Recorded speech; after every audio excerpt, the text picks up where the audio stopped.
मेरा नाम है विक्रम चक्रवर्ती और स्वागत है आपका मेरे चैनल सक्सेस मंत्रा पर। आज दोस्तों हम डिस्कस करने वाले हैं एटॉमिक स्ट्रक्चर का लेक्चर नंबर 1। चाहे आप किसी भी लेवल की केमिस्ट्री को पढ़ रहे हो, आप एटॉमिक स्ट्रक्चर के बेसिस को क्लियर किए बिना आप केमिस्ट्री में कमांड हासिल कर ही नहीं सकते। लेकिन कोई फिक्र नहीं दोस्तों, आपको केमिस्ट्री में कमांड दिलाने की जिम्मेदारी मेरी है। तो चलिए दोस्तों, बिना देर करे हमारा आज का लेक्चर शुरू करते हैं। एटॉमिक स्ट्रक्चर के बारे में डिटेल में सीखने से पहले हमें एटॉम की हिस्ट्री के बारे में थोड़ा सा जानना चाहिए। एटॉम वर्ड आया है ग्रीक वर्ड एटोमोस, जिसका मतलब है अनकटेबल, मतलब जिसको काटा नहीं जा सकता। करीबन 450 बीसी के आसपास ग्रीक फिलोसोफर डेमोक्रिटस ने कहा था किसी भी एलिमेंट या मैटर बहुत सारे एटोमोस मिलकर बनते हैं।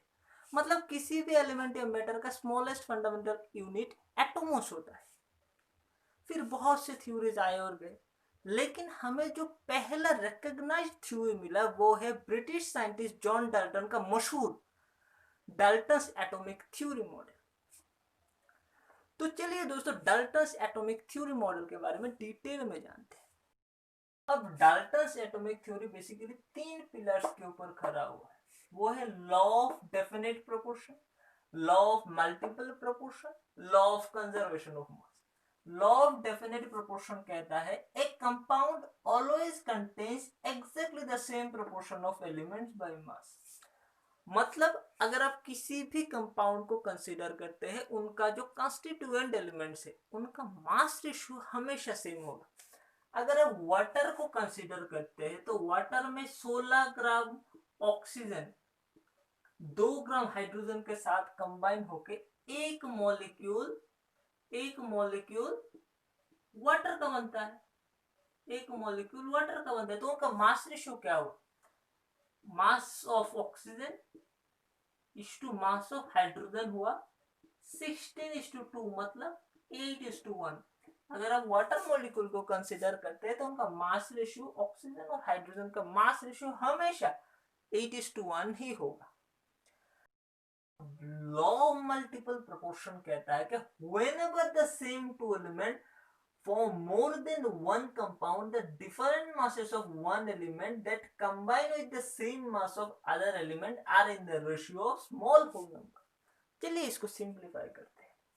एज एन एग्जांपल, अगर हम कार्बन मोनोऑक्साइड और कार्बन डाइऑक्साइड को लेते हैं, जिनका कंस्टिट्यूएंट एलिमेंट सेम है, कार्बन और ऑक्सीजन। कार्बन मोनोऑक्साइड में 32 ग्राम कार्बन मोनोऑक्साइड में 16 ग्राम ऑक्सीजन और 12 ग्राम कार्बन कंबाइन होके एक मॉलिक्यूल कार्बन मोनोऑक्साइड बना।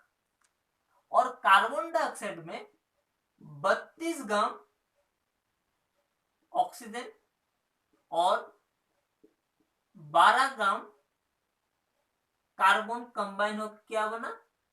एक मॉलिक्यूल कार्बन डाइऑक्साइड। तो इनका मास रेशियो क्या होगा? Mass of oxygen is to mass of carbon 16:12। अगर हम इनको सिंप्लीफाई करते हैं तो क्या होगा? 1.33:1। और कार्बन डाइऑक्साइड में क्या बना? Mass of oxygen is to mass of carbon 32:12, 2.67:1। So mass of oxygen in carbon monoxide is to mass of oxygen in carbon dioxide 1.33:2.67, मतलब 1:2। चलिए इससे रिलेट करते हैं। whenever the same two elements form more than one compound. अब carbon monoxide और carbon dioxide का constituent element same है, carbon और oxygen, form more than one compound, the different masses of one element that combine with the same mass of other element, the different. अब carbon monoxide और carbon dioxide दोनों में ही oxygen का different mass carbon के same mass के साथ combine हुआ है, मतलब कार्बन मोनोऑक्साइड में 16 ग्राम कार्बन के 12 ग्राम के साथ कंबाइन हुआ है, और कार्बन डाइऑक्साइड में 32 ग्राम ऑक्सीजन 12 ग्राम कार्बन के साथ कंबाइन हुआ है. Mass of other elements are in the ratio small whole number, और ऑक्सीजन इन कार्बन मोनोऑक्साइड और ऑक्सीजन इन कार्बन डाइऑक्साइड का mass ratio simple whole number पे है, 1:2 है, तो जो कि होल नंबर है. तो यही हमारा लॉ ऑफ मल्टीपल प्रोपोर्शन है. अब law of conservation of mass क्या कहते हैं? The mass in an isolated system. अब इस फ्रेज का बहुत इंपॉर्टेंस है, जब हम थर्मोडायनामिक्स को डिस्कस करेंगे तब हम देखेंगे कि इस वर्ड का कितना महत्व है.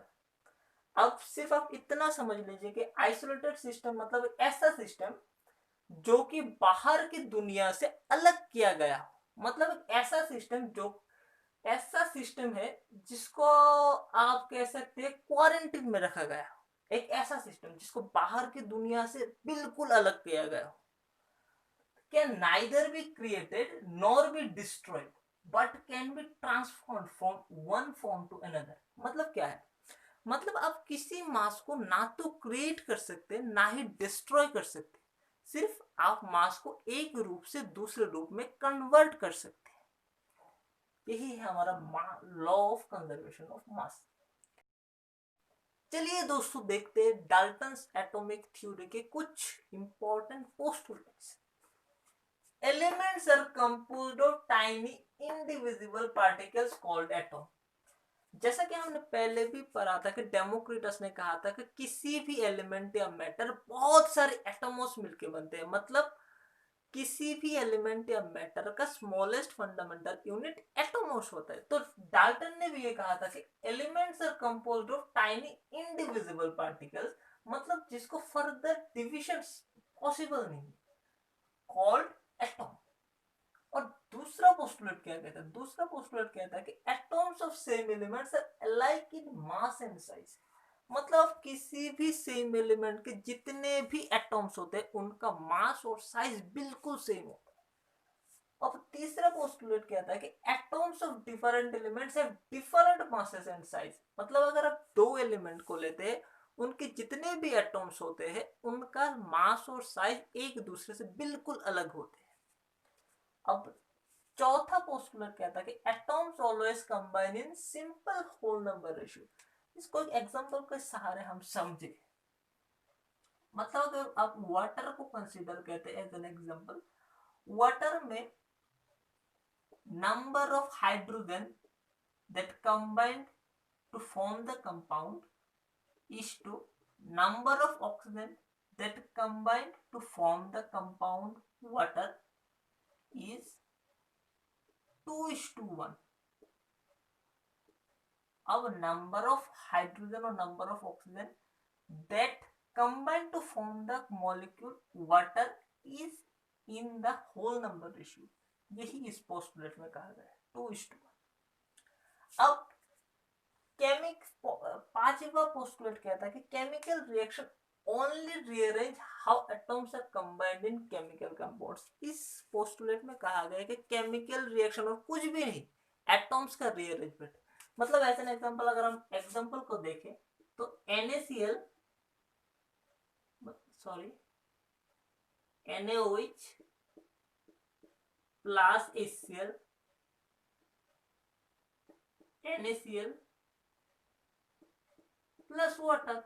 मतलब इस रिएक्शन का अगर आप गौर से देखिए तो इस रिएक्शन में कुछ भी नहीं, सिर्फ एटम्स का ही अदला बदली हुआ है, उनका ही सिर्फ रीअरेंजमेंट हुआ और कुछ भी नहीं. तो यही इस पोस्टुलेट में कहा गया है. अब डाल्टन्स एटॉमिक थ्योरी में बहुत सारे ड्रॉबैक्स भी थे, जैसा कि पहला पोस्टुलेट क्या था कि elements are composed of tiny indivisible particle called atom. लेकिन subatomic particles proton neutron electron के डिस्कवरी के बाद ये पॉइंट बिल्कुल ही गलत साबित हो गया। जैसे कि दूसरा पोस्टुलेट भी किया था कि atoms of same elements are alike in mass and size, लेकिन तब हमें आइसोटोप्स के बारे में पता नहीं था। तब आइसोटोप्स क्या है? आइसोटोप्स ऐसे एलिमेंट्स है जिनका एटॉमिक नंबर सेम है बट एटॉमिक मास डिफरेंट है। जैसा हाइड्रोजन के 3 आइसोटोप्स जिनका atomic number same but mass number different. ये प्रोटियम, ये डॉयटेरियम, ये ट्रिटियम, ये तीनों ही आइसोटोप्स है और ये डाल्टन्स के सेकंड पोस्टुलेट के अपोज करते हैं। ठीक है, अब तीसरा पोस्टुलेट कहता है कि atoms of different elements have different masses and sizes. ये भी गलत साबित हो चुका है। क्यों? तब हमें आइसोबर्स के बारे में पता नहीं। तब आइसोबर्स क्या है? आइसोबर्स ऐसे एलिमेंट्स है जिनकी एटॉमिक नंबर तो डिफरेंट है लेकिन एटॉमिक मास सेम है। जैसे कि as an example argon and calcium. Argon का एटॉमिक नंबर है 18, कैल्शियम का 20, मतलब एटॉमिक नंबर डिफरेंट है। आर्गन का 18 और कैल्शियम का 20, लेकिन एटॉमिक मास आर्गन का भी 40 है, कैल्शियम का भी 40 है, मतलब ये दोनों आइसोबर्स है। आइसोबर्स है मतलब जैसा कि तीसरे पोस्टुलेट में कहा गया था कि atoms of different elements have different masses and sizes, इसका ये अपोज करते हैं। हालांकि डाल्टन्स एटॉमिक थ्योरी में बहुत सारे ड्रॉबैक्स थे और डाल्टन्स एटॉमिक थ्योरी के ज्यादातर पोस्टुलेट आज के समय में वैलिड भी नहीं है, लेकिन फिर भी डाल्टन्स एटॉमिक थ्योरी के इंपॉर्टेंस हमारे लिए बहुत ज्यादा है क्योंकि डाल्टन्स एटॉमिक थ्योरी वो पहली थ्योरी है जिसने हमें एटॉम के बारे में कुछ हद तक कुछ इंफॉर्मेशन दी। हमारे आने वाले वीडियोस में हम सब एटॉमिक पार्टिकल्स के बारे में डिटेल में सीखने वाले हैं।